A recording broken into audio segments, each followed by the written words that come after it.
Hey everybody, welcome back to the On Centerline podcast. I am Sam Terrell, your host, the Northwest Aeronaut on YouTube. Thank you for joining me, whether you're joining me in podcast land or here on YouTube. Really appreciate you being here. And today we're going to be talking about some bad regulations. Now, I don't mean that these regulations are necessarily inherently bad or that they the intention of them is bad. Quite the opposite. I think they are worded poorly, and as a result, really don't get at the intention that they are trying to get to. I mean, they actually kind of fall short. We're going to discuss that. So this is going to be a little bit of a laid-back podcast. It's going to be low on the, this is more of an opinion piece. Well, it's not really opinion. It's going to be factual based on what we're going to read. But I've had a lot of long, in-depth videos lately and podcasts lately that get into a bunch of technical stuff for instrument flying and holds and a whole bunch of stuff. So I wanted to give you something a little bit shorter, a little bit easier on the ears just to kind of listen to. And it's kind of just a fun little FYI. Hopefully someone from the FAA is out there listening and we can maybe get these regulations changed. Because I know for at least one of them, I'm certainly not the only one to bring this up. But we're going to start today with regulation from 6157.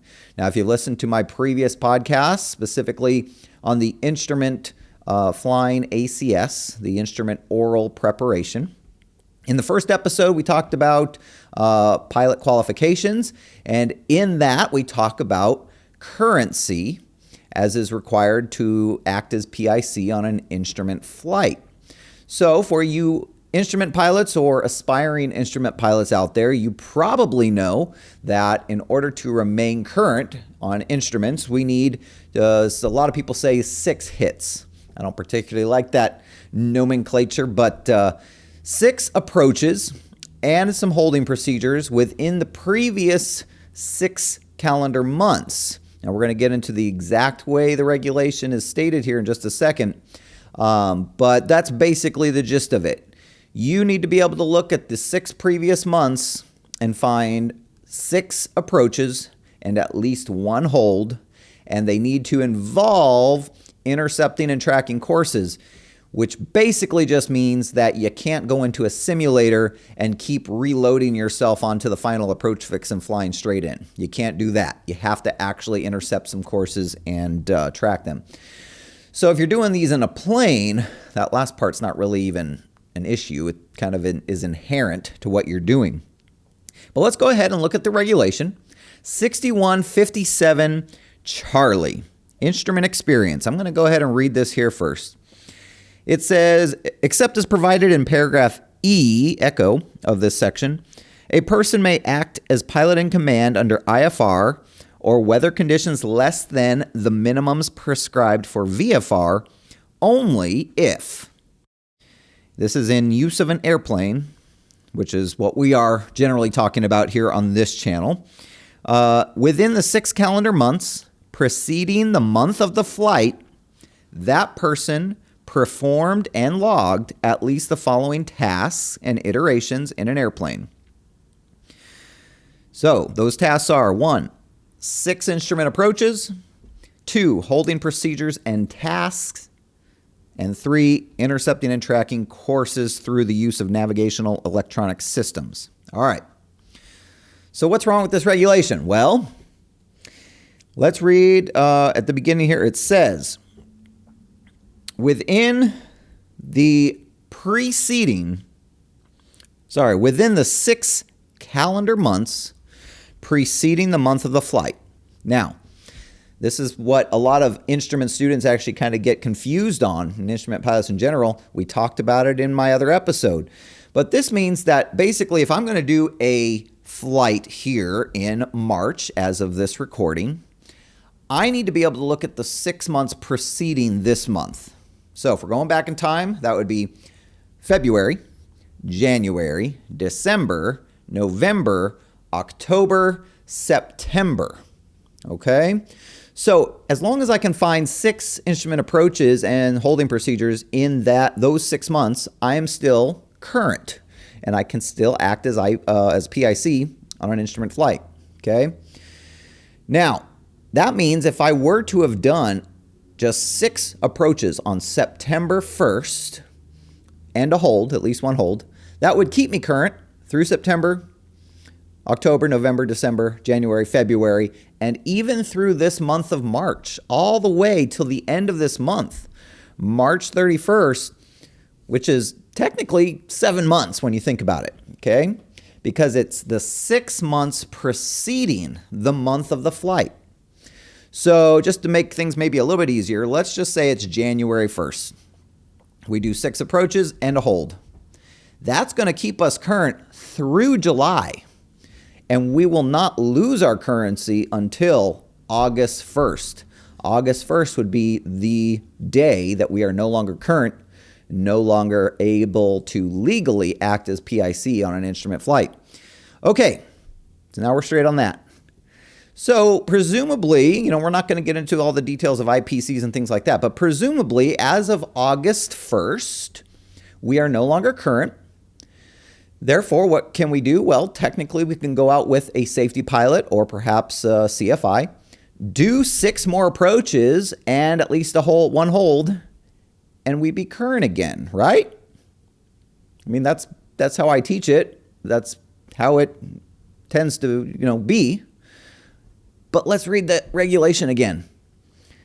Again, the regulation states that, I'm going to start from the beginning again. A person may act as pilot in command under IFR or weather conditions less than minimums prescribed for VFR only if, 1, in an airplane, within the 6 calendar months preceding the month of the flight, that person has done those 6 hits and holds. So now we're looking at August. We're August 1st. We just did our 6 more approaches and a hold to get current again. But if we look at the 6 calendar months preceding the month of the flight, which is now August, well, let's go back. It's July, June, May, April, March, February. I can't find any approaches or holds in those 6 calendar months. Those are the 6 months preceding the month of August. I can't find 6 approaches and holding procedures in those months. As a matter of fact, I could go through the whole month of August. I could fly 6 approaches every single day and holds every single day throughout the month of August. And yet, if I look at the 6 months preceding that month, I don't have any approaches or holds. So am I actually current? Am I actually able to be current in August? Or would I have to, at the very least, wait until September 1st, when I can then look at the preceding 6 calendar months and see, oh yes, I did 120 holds and 300 approaches in August, so I'm current.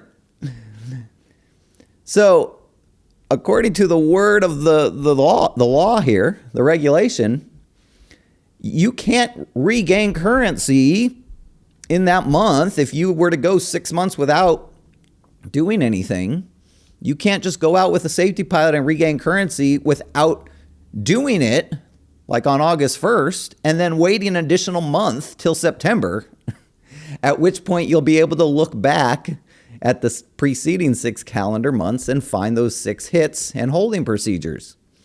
So, I think this is an oversight by the FAA. I think we need to reword or just tweak the regulation. I think it should say something to the effect of within the 6 calendar months and including the current month of the flight, or maybe perhaps within the month of the flight and the preceding 6 calendar months of the month of the flight. But bottom line is, however they're going to word it, we need to include the month of the flight as part of that regulation as being something that is qualifying to do our 6 hits and holds in. Because as of right now, the way it's stated, You have to look at the preceding 6 calendar months. So that is something I've always found very interesting, and doesn't quite work because it basically make you have to wait at least a month minimum to get currency, no matter how many approaches or holds you did. All right. So that's number one. Tell me what you guys think about that regulation. Have you caught that before? Have you noticed it? And what's your interpretation of it? Our next regulation is also related to instrument training. There's going to be a theme here, but this has to do with the commercial requirements. And I know that I'm not the only one to bring this up. If we look at 61-129, let's go ahead and pull that up. Okay, 61-129, alpha 3i. This is the training requirements. This is a part of the 20 hours of training you're required to receive in order for a commercial pilot certificate. This is the part that specifies 10 hours of instrument training using a view-limiting device, including attitude instrument flying, partial panel skills, recovery from unusual attitudes, and intercepting and tracking navigational systems.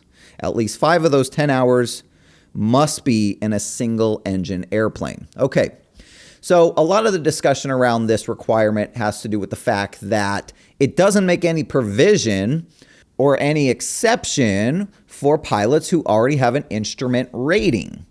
And it's a little bit redundant in that way, because unless you as a pilot have 10 hours of instrument training that cover all of these things, specifically logged in your logbook as being training towards 61-129 Alpha 3I, then you haven't met this requirement, even if you finished your instrument rating. Okay, now that can all be done during instrument training, and I make it a point to make sure that I log this training for my students for their commercial requirements as we go through their instrument training. But bottom line is that it's a little redundant. Ultimately, I think this regulation, and I think many of you out there agree with me, should simply state, unless an applicant holds the appropriate instrument rating for the category of aircraft sought, whatever, okay, then they need to get the 10 hours of training. But if they already have the instrument rating, it's really a bit redundant. However, that's not the part of the regulation that is badly written, in my opinion.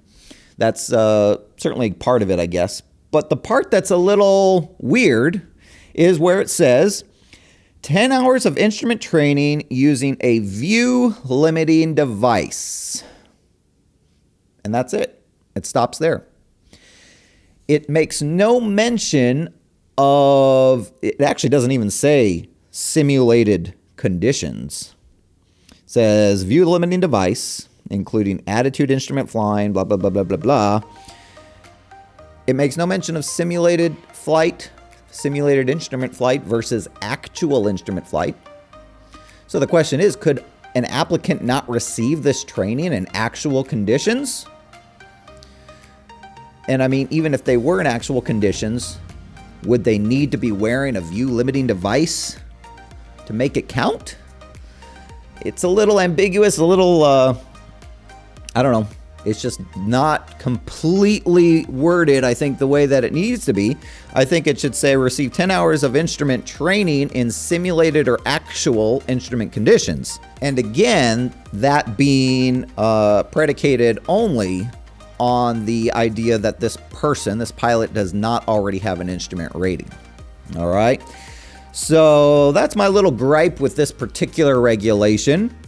It should have a exception for people who already have an instrument rating, and then it should also state that it could be simulated or actual instrument training in simulated or actual conditions, not just with a view limiting device. It's a little weird there. So anyway, guys, that's it for today. Just a nice, easy, short one of bad regulations, badly written regulations, things that I think we need to address. The FAA needs to tweak just a little bit. Let me know what you think. If you're here on YouTube, leave a comment below.